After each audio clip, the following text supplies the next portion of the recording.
All right, we're getting started here. This is a part of the From Nothing to Anything convention the celebration of deschooling and unschooling. I'm Cody Cox, setting up this conversation, fatherhood and unschooling and fatherhood with our good friends Ian Rush and Jay Williams, two unschooling dads who are going to share their experience with us and we'll just this is really going to be more of an open conversation. We don't want you all to just sit back. This is not the lecture style you might have come from in the other keynote. This is definitely a conversation.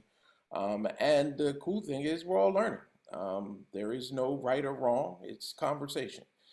So I'll start just by introducing first Ian. Ian, just tell us a little about yourself. Where are you in your unschooling journey and how things are going? Yeah, so well, first off, thank you. It's amazing to be a part of this. Jay reached out to me about 2 or 3 weeks ago, and he's like, "Hey, you got to come on this. This is this is something that's going to be impactful for really the unschooling community, and then just being able to talk fatherhood and unschooling. That's something that I'm passionate about. So my background is I come from a long background of education. I grew up in a household of a teacher. My mom was a special education teacher for 40 years. All right. And so I saw the good, great, bad, and ugly from a child of a teacher. And then I tried all that I could to avoid education when I went to college, but still wound up running a prep school for private school admissions and college admissions. From there, I taught public school in a high risk community. And I was not like your normal teacher. So I mean, I easily had the loudest classroom on campus. And it was a good thing that I was separate from all the other classrooms, because I probably would have gotten in trouble and been in the principal's office a lot more than what I was. So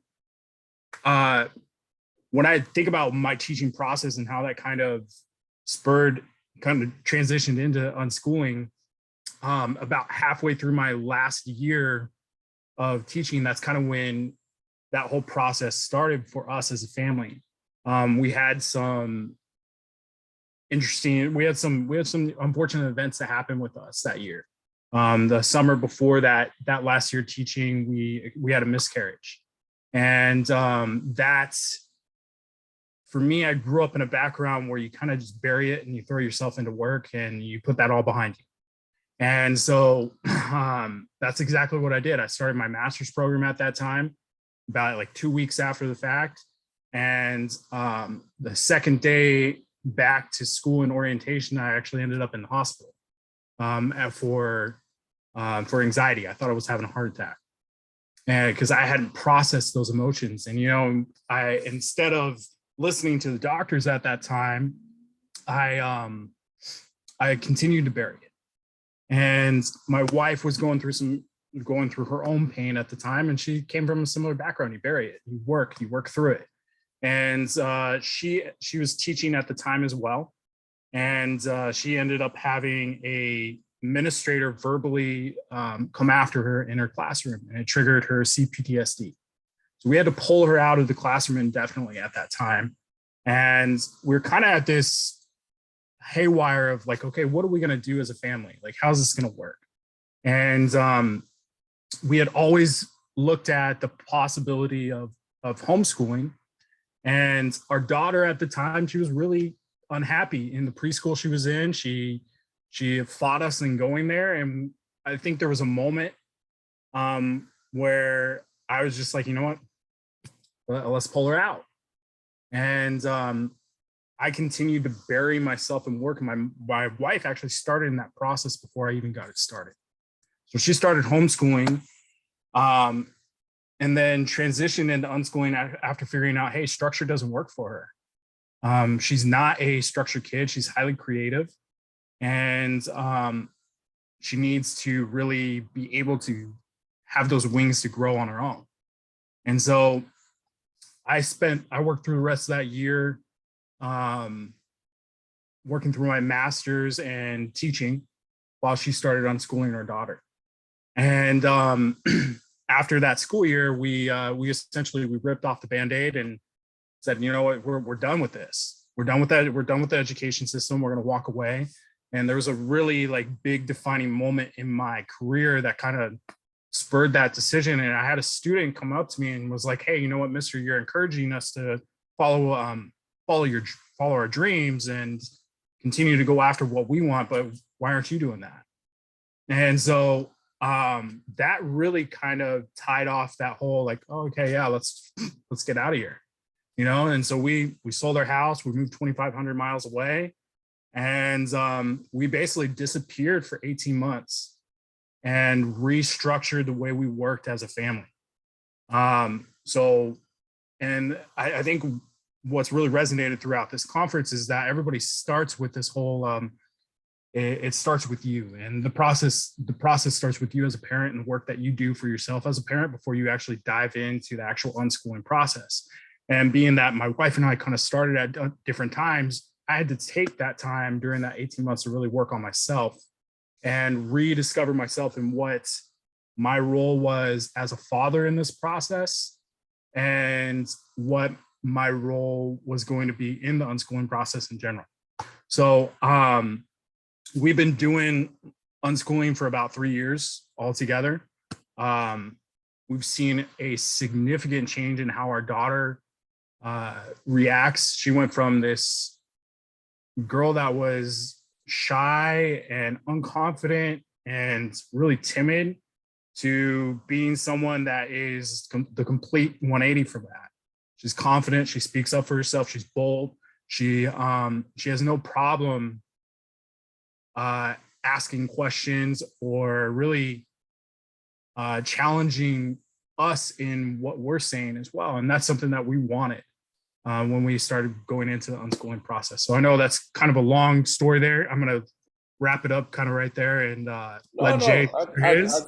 I appreciate the background of how you got here. That's very important. I think one thing you touched on a couple of things, but for sure, a theme running this week is that it may start in education, or it may start, but it is really the birth of a whole way of living, and how you actually govern, like you said, the structure of your family. Period. I think you nailed it there in saying that. It's been a kind of the underlying current so far this weekend. Jay, let's go to you. Just get some background, how you got here and how it's going. Yeah, I I don't want to get it because I'm actually the long-winded one between me and Ian, so I don't want to get Uh-oh. too wrapped up. But No, so no, go ahead. I'll I jump in started. when we need to. I know, right? We might need you. We might need you, Cody. But yeah, I started with I guess that to kind of keep it in perspective, I started single family household, struggled as a student growing up, but I was always super analytical and always sitting in the back of the classroom, class clown, cracking jokes and stuff like that, making everyone laugh, trying to be accepted, I guess that's part of not having that father figure around, right? And I always was like, why is the teacher doing it like that? Like, why are they doing it like this? Why do they have to yell at this kid, or why do they have to give this punishment? Like, there's another way you could do it. Like, I always felt like, man, they could reach the students a lot better if they did it this way. And I carried that from a young dude, man. I mean, elementary, middle school, high school, and all into college. And I fell in love with basically the idea of like, yeah, I want to be in the classroom. I want to be that teacher. I want to be the teacher I feel like I never really had fully, and take the best qualities of every educator that I've been around, and implement that in the classroom. But at the same time, like I said, I'm very observant and analytical. So, and I didn't have a father. So I always was like this weird thing of how can I be a very good male role model leader to other young men as well, other people, just be a positive example of people, because I know I'm not the only one that kind of grew up, fatherless, right? So, so all these things are in my mind. I was like, all right, I'm going to go in the classroom. And I went in the classroom and I fell in love, man. I absolutely loved it. I love the prestige that came with it. I love the attention that you get with it. I love the challenges. I love the connections. That's probably the biggest thing that I fell in love with, the connections that you build with these young people and the impact that you have on them. And they'll come back to you years later. Like a lot of the kids now that I've taught from before, they've graduated. I taught them like sixth grade. Now they're graduates, in college and stuff. And they come back to you, he's like, "Oh, Mr. Williams, I remember when you used to say," I was like, "What? I said that? Like, what? You remember that?" And it's these things, but it's like, man, that carries with you. Like, it's like, no, you helped me believe in myself. You helped me to really want to do this or that. And I was like, man, I feel like I did it. I feel this sense of okay, I was that teacher that I said I always wanted to be for at least one or two people. And I'm sure there are others, but in that process, still you're in the classroom and you recognize there's things that kind of go against what I was trying to do. These connections that I'm trying to build, this growth that I'm trying to help, the confidence that I'm trying to help them cultivate, the the strain of schools and the rigor of schools basically pushes away from that, and it pushes that, and that's something second to following, completing standards and getting, good scores and being an A+ school and all these kind of things, right? And then, the well, we call it here in Florida, we call it the FSA, but the standardized test and stuff like that, right? So it's those are the most important things. And I never liked that. I always had an issue similar to Ian, extremely loud class. When I was always the teacher in the principal's office, I was like, man, I'm in the principal's office more now as a teacher than I was as a student. And I was in the principal's office a lot as a student too. So that just gives you an idea. I was constantly having to apologize to my principals. I'm sorry, I didn't mean to disrespect anybody or to be too loud while they were taking their greeting assessment. I'm sorry, but it just is what it was. But and I realized that being the analytical person that I am, being the person that um is always kind of trying to dig and figure out the best way to do things, I realized that this wasn't working, this process that we were doing every year. I realized that, it was very inefficient. It was killing creativity of the students, killing confidence. It was labeling them as whatever different, name the different thing, whether they, oh, this is a bad student, or whether, they, having them deal with different anxieties and things like that, attention deficits, and I see these kids interact because I put so much emphasis on the connections, right? And I'll see them interact, and I was like, wow, their intelligence isn't this, right? They're not good at math and reading, but they're extremely interpersonal. Like, they're so good with people. So why don't we can't we focus on that part, like, and build and help cultivate that part so they can be successful? Because every child has something beautiful in them that can be shared with the world. And but the school is a no. If it doesn't fit with the academics, it's it's an issue, and it has to be dealt with and silenced and quieted. And I didn't like that. I just saw the results that it was producing with some of these young kids, and I would see them in sixth grade. And like we were speaking to one of the gentlemen earlier, I would see them in sixth grade, and then I was and see how young and energetic they were. And by eighth grade, they were burnt out. Eighth grade, 2 years, they were burnt out of school, burnt out with this idea, like they didn't want to learn anything. They didn't want to experience anything new. Like they and I realized, okay, we got to do something different. And I was introduced by this idea of unschooling, but to a friend, and it was like an aha moment. It's like that was it the whole time. Like, I was like searching for this thing, but yeah, unschooling, like this self-directed, this child-led learning experience is what I've been trying to speak to. And that's kind of brought me here to where we are today, just trying to share my experience and my journey with from being a teacher to an unschooler, and as a father who didn't have a father, and trying to marry all of that together into something that can be impactful for others. How old is your children now? My children are young, so I have a 6-year-old and a 3-year-old. They're babies. So the 3-year-old maybe not yet, but the 6-year-old is going to start. Obviously, you're at the point where Uh, you know, their other peers are starting school, they're in kindergarten. Mhm. How is that going of not doing the traditional thing, especially being a teacher? Yeah, so I never subscribed to tests. I never subscribed to learning in that way. Even in my classroom, we were very project based, and like I was always the innovative one in that approach, right? And so I see the value of learning in every single thing. I always saw that. And so Man, I just gotta be honest. So the beauty, the beauty, the gift and the curse of unschooling is that you're not doing it. It's everybody has their baggage, and you're not doing it alone. There's a wife that has her experiences and her things, and sometimes we don't agree. So that question you asked is somewhat loaded because for me, my daughter doesn't have to read. I don't think it's even necessary. And she doesn't read right now at 6. All of her friends are like high achieving students in the academic scholastic sense, right? So they're like reading like books in the 3rd grade already in the 1st grade, and my daughter is like, man, I'm struggling with these, Clifford books, so it's and I'm okay with it. I'm like, if you're okay with it, I'm okay with it.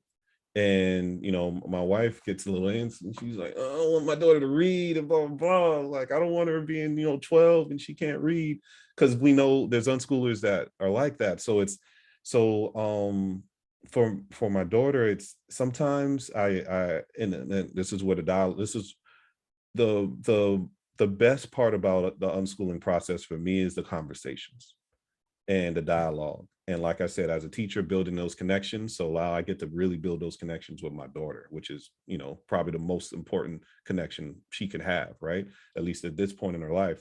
And uh so we have these conversations and we talk about it and see where she is in this and if she's happy and what she wants. And she told me, like, literally the other day, 2 days ago, she was like, Daddy, I really don't want to read, but I don't like the way it feels not knowing how to read. So, Mm, but I want you to teach me. She's like, I only want you to teach me. I but don't want that's just mommy. it. That's Yeah, just it. I mean, it's still exactly. her wanting it and Exactly. listening to it. Yeah. That's interesting. You brought up two very good points I want to go back to and bring Ian in on as well. And that is um, in the process of working with Karima, it's usually the moms who start this unschooling journey.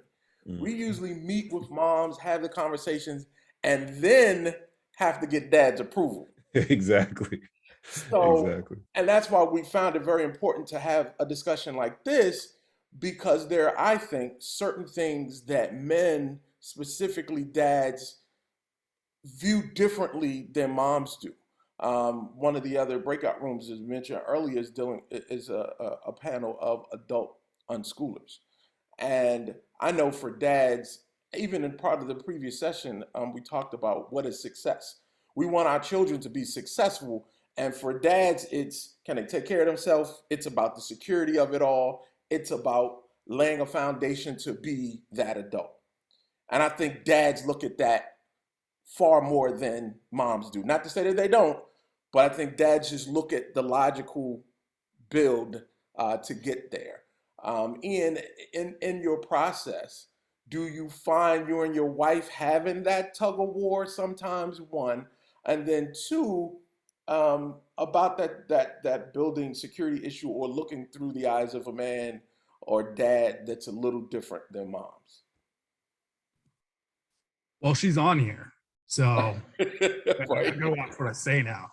No, I think when I look at the process, right, from a dad's perspective, you're absolutely right in saying usually it's the mom that starts, because I mean that was what started for us as well, and for us it was exigent circumstances that kind of led to that particular path.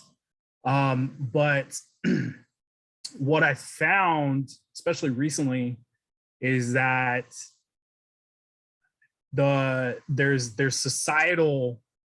um, societal roles that kind of come into play there.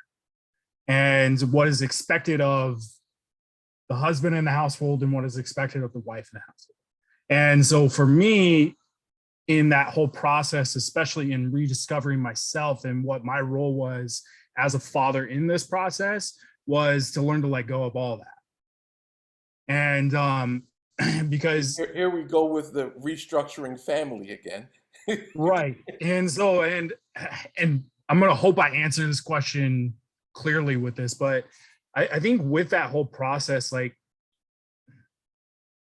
you have to look at what you've been given and what you've been conditioned to believe is your role, and really diagnose where that comes from and how that plays into the current world.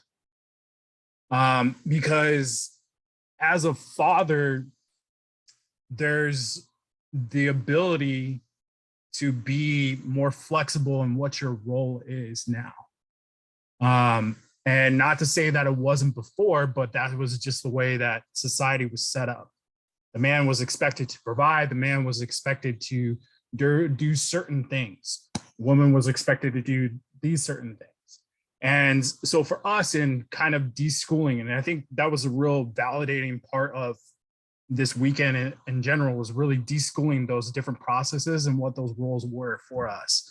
And then coming back together and being like, okay, well, it's inherently important that both sides are actively involved in the process. And I think that's where people kind of miss out on the whole homeschooling, unschooling, whatever world schooling process, is that no, like the man is still going to provide and that's going to be their role. But when you have that, when you have someone who is providing and not actively involved in the process, you actually create more resentment in that situation between whoever that person is, whether it's the father and child or mother and child. And so I think a part of breaking that stigma is to evaluate that. So like when I first started, my relationship with my daughter was not great. It was not good at all. We were constantly bouncing heads because I was coming in after a long day of work and still having my master's class to work on, and I was already short. You know, I was short tempered. I was short with what kind of results I wanted to see. I was very results oriented, which is a very male thing to do. And and so when I finished up my master's and we kind of ripped that whole band-aid off, it was reevaluating where that temperament came from and how do I continue to facilitate that relationship with my daughter and actually build a relationship with my daughter to support her instead of just automatically coming in and saying, oh, I'm going to lead and it's going to be my way or the highway. And so like Stacey, I think Stacey Fiercey or something like that. I don't know. I'm not sure what her last name is, but Stacey talked about leading from behind. And I think that is something that for most males, they're not accustomed to because they're taught to lead from the front. And so when it comes to education, it's really important that you kind of take a step back and say, no, it's especially with unschooling, you're letting them lead based on their interests. You're letting them lead based on what they want to see out of their social life. You're letting them lead based on how they want to operate their days, because it's not your life at the end of the day, it's theirs. And the sooner that you realize that, the sooner you can really take a step back and be like, okay, cool, this is you. I'm going to be those proverbial bumpers. As you go down this path, you're the bowling ball, you have your objectives, and those are the pins at the end of the lane. So I know that's kind of a tangent and But no, you hit it on. You answer it where it is a collective process that both of you have to be on the same page. There's anything in parenting, obviously, but I like the way you pinpointed. It still goes back to what we all said. It's restructuring your family, and it has to work for you all. And I think you have to be very clear that what may work in your family may not work for the next family. It's right. what works for you all. That's incredibly important. In your journey, Jay, with kids who are at school. Um, how are I'm still trying to wrap my mind around how you implement this in school in such a structured environment. You mean in like me in the actual classroom? Yeah,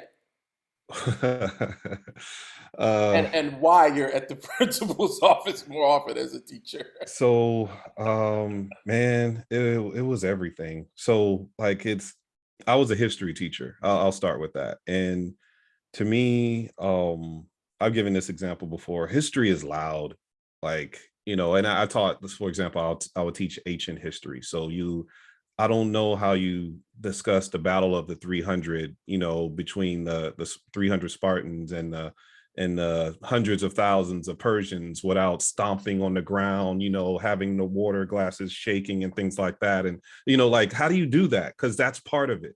That's part of what those three, actually it was 1200, but that's part of what those men went against, is that they heard them before they saw them. You know what I mean? They heard the earthquake of them stomping toward them, and still to stand there without fear. Like these stories like are loud and grand. And how do you get an 11, 12, 13-year old to grasp on this, in silence? You know what I mean? Independently, so I would get in trouble for those things a lot. And because it's so the first thing I would do is I would get them interested, and I would make a connection, because mostly everybody loves a good story, and that's what history is, just a bunch of good stories. And so I would get them engaged in that sense, and then they would want to interact with it. And then whether they be creative, and so man, I did so many different things. But one of the things I did a lot last year was we had this kind of choice board where they created projects. And so the projects were based on anything they wanted to do in history. So I gave them a lot of choice, which is the issue because we have standards. We're only supposed to talk about ancient China in this point and ancient Greeks in this point, but they could do whatever they want, and they could present it in a variety of ways. So they came up with their own thesis. They came up with their and they structured it in a way. They did their research. I helped them in that process with learning how to research and documenting their research. And then they would create a project. And it wasn't just we have a poster with stuff. Like, no, like they did all kind of stuff. Some kids, they did comic books. Some kids did movie trailers. Some kids did documentaries. Some kids, they were a public relations expert for a notorious figure, like Genghis Khan, right? They were saying, oh, Genghis Khan was a bad guy. Yeah, he killed and raped, but he did it for a reason, and he made the world better together. Like, and hearing them like make an argument for arguably one of the more notorious people ever, it was, I don't know, it was cool. It's in, because you have to think outside the box, and so we did all kind of stuff. But the thing that came to it is it still was forced. And I would trick them into it, and I would get them for a second, but like they discussed in the keynote today, it's like, what about when they want to quit? I was like, yeah, I'm not interested in this anymore. No, we got to finish this through. We got to complete this project. And I didn't like that. I didn't enjoy it. So I don't think it is possible in our current structure of school to have true self-directed education. It would have to be something totally like a Sudbury model or Right, I democratic was saying model. there are It would need to models be, out there. Yeah, yeah, it would need to be something different than the traditional classroom of school, because from the administrators, even above the administrators, from the districts, they have these standards. In the right. state, we have to keep, because I was a part of an A school. That was our grade. We were an A+ school, right? And in order to do that, we had to perform really, really well on the standardized test. And so that was the emphasis throughout the whole year. We have multiple diagnostic tests just to test how well we test. And then we would have another one to test how well we've improved from the last test that we are going to prepare us for the real test. And it's like, I was just not a fan. So I don't think in a traditional classroom setting, it won't work. But So if you allow the autonomy and the grace for a kid to to choose and then to quit, then in that kind of structure, in that kind of setting, I feel that that's when you can allow that the learning and the connections that we're trying to have with unschoolers. So how are you going to transition that way of thinking with first your 6 year old, and then obviously what we talked about with the Ian with your wife to have both kids learn in an unschooling way? For me, the and just full candor, Sure.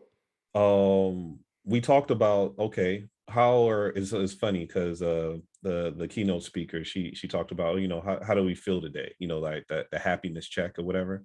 And that's kind of how we did as adults, actually. And I was kind of laughing to myself. I was like, yeah, that's basically what I did with my wife. And because I was the one who went toward the unschooling first, and I was like, so are you happy right now? Because my wife did everything right. She's the honor roll student, went to college, was top of her class, went to law school, top of her class there. She now she's a lawyer, and one of the top lawyers what she works and stuff like that. And it's like she did everything right. So I was like, so okay, are you happy? You followed the path, you did the steps of what the world said you're supposed to do, but are you happy? And she wasn't. She was like, no, I want to spend more time with my kids. I want us to be able to travel the world. I want us to have experiences. I want us to be able to just sit on the back patio and play chess and just hang out for hours without feeling bad about it. Like that's the life that she enjoys. And I was like, okay, now you tried your way, right? I tried my way, right? Which my way was a lot more different. I was fighting against the grain the whole time, but same thing. Like there's things that I wanted to do and enjoy in life. And it was like, okay, how about we allow our kids to live the lives they want to live in? That's And it. how about we allow that path for them and to give them that choice to be fulfilled in that way. So, and that's how we got to it.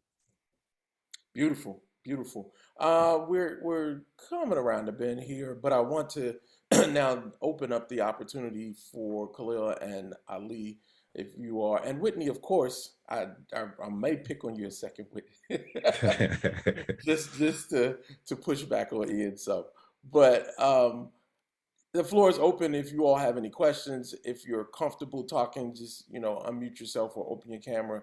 If not, you're fine with just putting it in the chat, and I'll share the questions. But this is, as we said, more of a conversation than a lecture. So please jump in at any point. Um, that being said, I think this morning's piece was so important. I think men are more tangible, hands-on results. And when she talked about defining success, I think men, they want to see those tangible things. Again, definitely alluding to what you said, Ian, of gender and role playing, not role playing, but gender and role changes of what uh, is expected in our society, opposed to, just how you feel, regardless. Uh, but though that measuring success and defining success is huge. It would be huge. It was huge for me as a dad, even as a dad of an adult kid now. We still have that conversation of making sure I don't project my definition of success onto him and what his definition of success is. And it's difficult for me. I mean, I like you all said, I grew up in a more traditional setting. You go to school, you go to college, you get good grades, so on and so forth. Well, college wasn't for him. And, I had to wrap my mind around that. What does that mean? Are you going to be able to work? Are you going to, that's like entry level, even though today's society is much different. There are plenty of successful starter jobs, obviously, in the tech world they've never stepped foot in on a college campus. But my question to both of you, and either of you can jump in, how do you think your measurement of success affects and kind of she gave it away this morning, of redefining it for your child. Even now, at how old is your daughter, Ian? She's going to be 7 next month. So you got a 6 and a 7-year-old. So they're just beginning those journeys of, they look to you for what success is. And what, whether it's just the small goals of day to day now or lifetime goals of success. How do you balance that of your idea and then allowing what their idea may become? Either I'll one, take it it. doesn't matter. I'll take this one. So there's something that I kind of realized, being an employer formerly, and also being self-employed at this point too, and working with different people. And this is kind of how I look at this: is that when you apply for a job, you give a resume, you give a cover letter, whatever it is. You package basically your achievements that that according to society, will measure up to whatever that job is. And so and this is something that kind of came to me recently, and I'll share a different story to tie into this, but at no point during that process of looking for someone to employ, was I looking at the resume and saying, well, when did they memorize their ABCs? When did they learn how to get potty trained? When did they learn their colors? That was never something that I looked at on a resume. And in all reality, I hate resumes to begin with, because there's always a list of achievements instead of telling me the story of how you struggled to get those achievements. And so, and that was always something that I cared about a little bit more, especially as an employer. And so I think when you're talking about kids and measuring that success, that was kind of the shift I had to make for myself, and looking at that process, is that no one's going to care when they figure out how to read. No one's going to care when they figure out how to, when they figure out their ABCs or their colors or whatever else. The only people that are going to care is the school system you're reporting to, for your state, right? And in all reality, is that going to really matter in the long run? No, it won't, not at all. So redefining that whole concept of success, because I think a lot of people find themselves in this process, and I do as well. They feel like they're drowning in a lot of ways in figuring out, hey, like, how do I keep my kid on track? And so I'll share this story and kind of turn it over to Jay. We were working on teaching my daughter how to swim. One of her goals, when we sat down last month, was, hey, I want to learn how to swim by my next birthday. I want to learn how to swim the length of the pool. And I'm like, okay, cool. That's a great goal. But there was a point about 2 weeks ago where she was using the paddleboard to, because she was using it to put it out in front of her, so she had something to float on while she was working on her leg movement in the pool. And the paddleboard slipped out from under her. She didn't realize that she was still in shallow water. And so I told her, I was like, hey, it's okay. Like, there's that moment of panic where she goes on her face, where she's freaking out, and she's trying to figure out if she can actually swim to me, because I'm a couple feet in front of her. And I said, just put your feet down. And I think when it comes to parenting and unschooling, it's very metaphoric in that sense, is in that when we think we're drowning, all we have to do is put our feet down. Because the process is not going to be pretty. It's not going to be something that is well laid out. The majority of the time that we think we're drowning, we're actually still in shallow water, and we just have to put our feet down. And so when it comes to success and really redefining that, it's understanding that it's not your success that you're going after, it's their success. It's understanding that it's not your goals that you're going after, it's their goals. And really kind of playing with that in mind.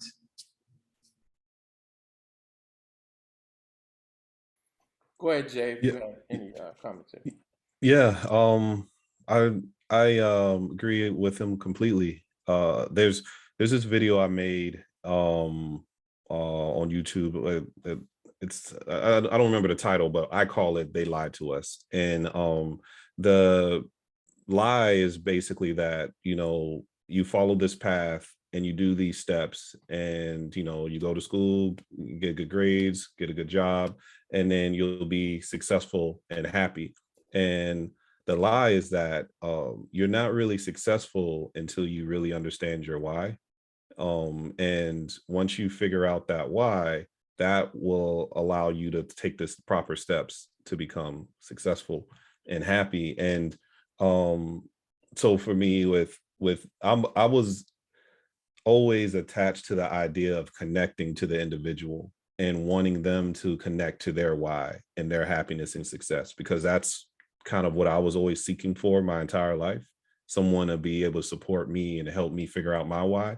And so unschooling, of all the different things that I've seen as a parent, as an educator, it feels like that's been the most effective way to help young people figure out their why. Shoot, it's been an effective way to help adults figure it out as well. In Very this true. in this deschooling process I'm in right now. So it's um, so yeah, it's about trying to figure out that why, and supporting them along the way with that. And that's the thing that me and my wife, we are like locked in with. And it's a beautiful thing. Indeed. It looks like, oh, Whitney said Oh, the the invisible invisible timeline. timeline. Yeah, We yeah, were fed it's exactly. it's fake news, man. It's fake. That invisible time is fake news, really. Yeah, Camille, your camera came on. I didn't know if you had a question to pop in there or not. If so, just unmute yourself and go ahead. So Uh, looks like it's in a pocket. ah, yeah, yeah. I think yeah. it's in a pocket. Leo, I mean, I love looking at your pocket. What have you got a question? Okay, man. That's funny. um, yeah, so I'll touch on invisible timelines real quick. Sure. Yeah, Um, great. I mean, I think that's something that that's something that we get conditioned on, right? We're supposed to learn reading at a certain time. We're supposed to learn math at a certain time, and that's that goes back to what was mentioned in the presentation this morning. Seth Godin's got that whole manifesto on stop stealing dreams, and that whole manifesto when it comes to education breaks down like why those invisible timelines that we put forth or those set timelines kind of came to be. And that was really comes from the whole structure of we're creating kids for the industrial revolution, which is no longer around anymore Mhm. and no longer relevant. And trying to pump out kids to be factory workers rather than pump out kids to follow their passions and what their dreams are. And so timelines are those check marks that managers give the factory workers when when something needs to be done at a certain point. It's a measure of effectiveness rather than a measure of growth. And so that's something that I know for me personally, like I had to reevaluate as a father and look at, okay, well, where are my timelines coming from? Where are those external pressures coming from? Because it's not just school that you get that from, it's at home as well. So really reevaluating your own childhood and how those childhood traumas kind of came up in addressing the different timelines that kind of come through. And that's always tough to the external societal pressures, if you will. Mm. But and I'm glad that you all are in a place, with young 6 and 7 year olds just budding and already understanding that. And let me tell you, as an adult father, as a father of an adult kid, he's still a kid, still my kid. Um, Always. but as a father, I wish I would have allowed some of that. I was definitely you know, do this at a certain time. You're supposed to be reading here. You're supposed to be, and even Karima will tell you, her son like excelled at reading at 6, he was far beyond his reading grade. My son was the same way, far beyond, expectations as he continued to grow in his reading skills. And what you said on a job interview, nobody cares. When you get to adulthood, it means nothing. It really, there is no equating, I did this at 6 and did that at 7, that has some results as an adult. And when you wrap your mind around that, it's time to pull the thread on the entire thing.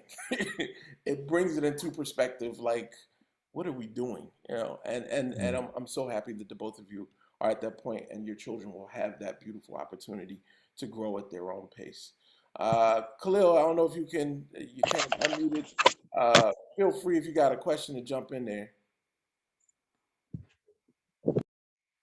Maybe I'm No, trying that was a pocket unmute, but I am to. loving the conversation. I'm still at work on the job site, so I'm taking it all in as you guys are dishing it out. It's beautiful. Oh, okay, great, Awesome. great. Thank you for the encouragement, man. It's cool. Awesome. Ali, that also leaves you an opportunity too. We're about to wrap up, though. I want to leave you both with an opportunity to share anything that we missed or you wanted to make sure you got across. Jay, you want to go for it? Sure. Yeah, there was kind of piggybacking on the timelines and us in this room kind of realizing that I feel like there's this shift in the world that we're in that's recognizing the fallacy of these timelines and these arbitrary rules and standards and ideas of success with the Great Resignation and how there's so many people leaving work. And there was this little short video that I saw.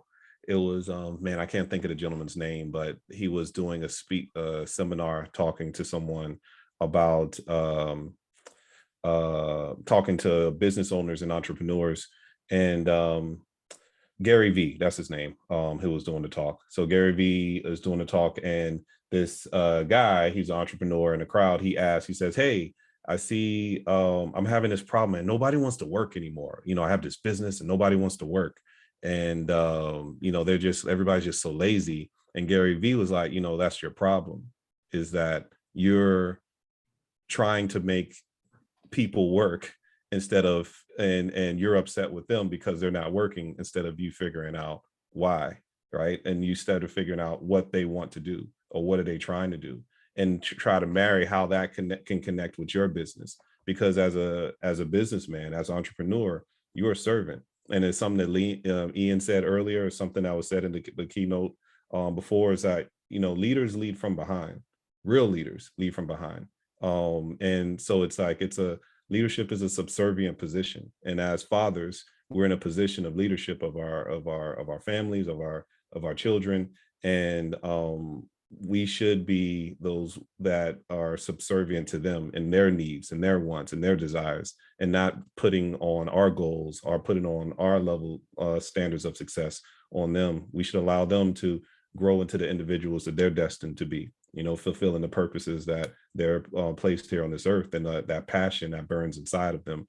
So yeah, it's something that I feel like this unschooling movement, I feel like there's a lot of people shifting to it, because there's a lot of people recognizing that there's a lot of flaws with how we've been taught to think our entire lives. And we're just trying to make better individuals and become better individuals for that. So Ali, did you have something before Ian gave his rep? Sure. Hi, guys. Just wanted to say thanks for sharing everything. I actually didn't expect to be jumping on here. It's about 10 p.m. where I am. Oh, So yeah, I'm in Bahrain, and this is really incredible stuff. I don't know if you guys answered already, if you had any time for it. What was your turning points to sort of let go of the path and try on this? I mean, I'm sure from that point onwards, there was a lot of like challenges or learning curves. But what was the turning point that said, okay, enough is enough, and I'm gonna ditch this and do the homeschooling or do the unschooling? I'll go real quick. My biggest turning point was during COVID. COVID in Florida, I live in Florida, was at its peak. And right when it was at its peak, the conversation was, we need to get kids back in the classroom so people can get back to work. And I was like, oh, so this thing that we're doing in school, this is more about, people getting back to work to produce versus producing and developing young minds, and I've always had like these reservations about how we proceed in the classroom, but that was basically the straw that broke the camel's back for me. And then I recognized that, hey, I enjoyed this time, that pause that COVID gave us, and me and my family. I liked that we were able to, spend so much time together, play board games and have these conversations and go on these walks. And I saw how my kids grew from that, and they developed, and how in all kind of ways from that. And I was like, man, I should do that more often, because those are the things where, when I was in a classroom, the kids who come back, those moments were the moments they still talk about when they're seniors in high school and in college. And I was like, if I can create more of those moments for my kids, like they would just have all these amazing memories to pull from, and all these amazing moments that where they've gained so much learning. So that was that moment in time, fall 2020. That was when I was my breaking point for those reasons. Great answer. And you want to chime in as well, and then you can wrap right out of that. So I think it's hard to really identify like specific points that turned for me, because there were many.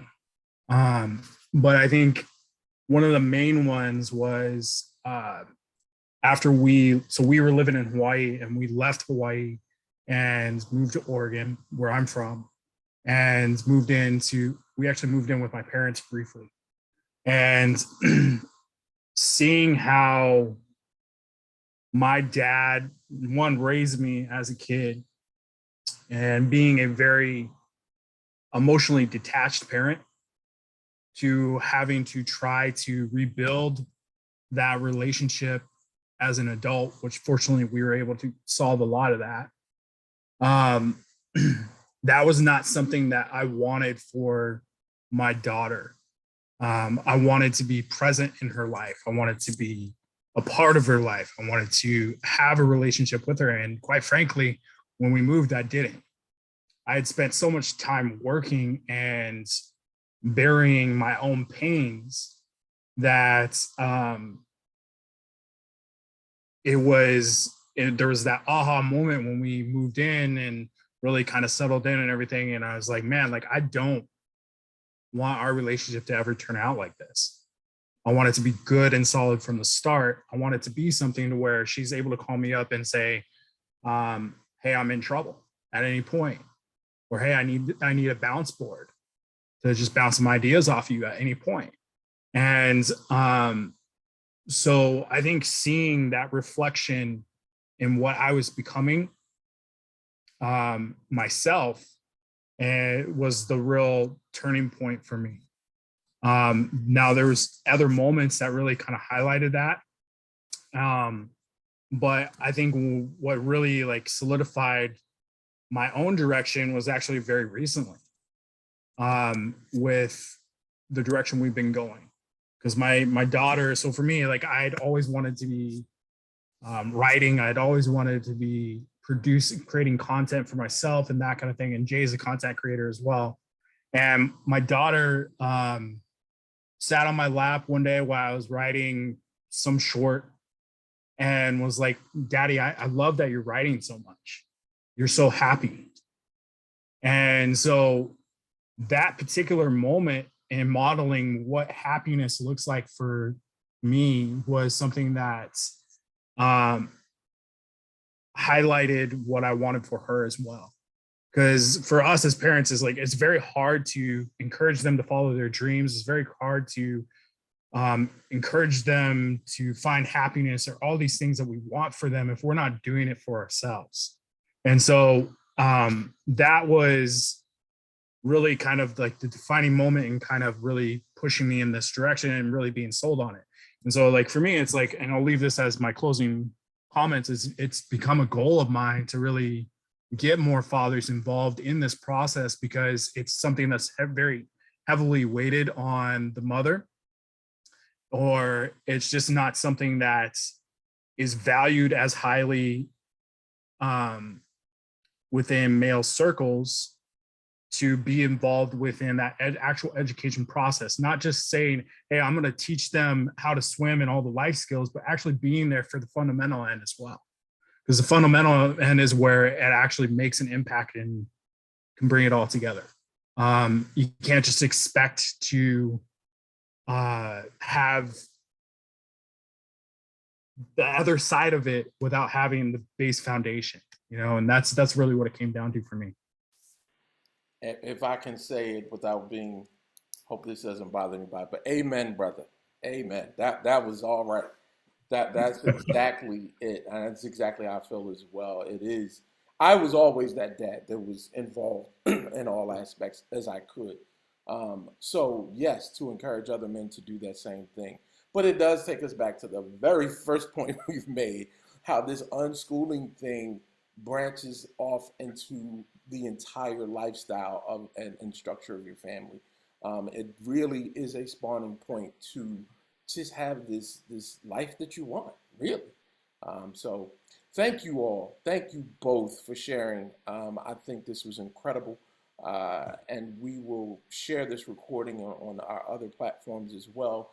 For more information, obviously, Kareem will get you to you and when it'll be up there. If you want to share it with your friends, we'll have the link as well and share it on your platforms as well. So I'm already following you both on Twitter, so I'll get you there. All right, and thank you, Ali, for a great question, by the way. Thanks, Ali. And for joining us such a late time over in Bahrain. I know. All right, Get I'm going to stop the bro. recording. And Thank you, guys. the other rooms are open. I think they're beginning to start the other breakouts. I have to jump in. Let me stop the recording first.